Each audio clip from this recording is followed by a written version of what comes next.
This is not closing now. People are rushing now because they don't want trouble. These are workers, mainly workers, yes, I think so.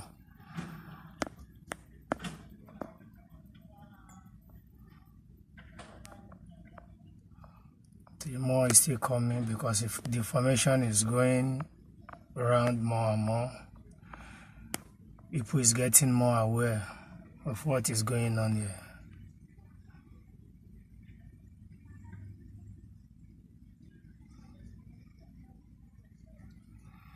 They are going to their car, they are moving out.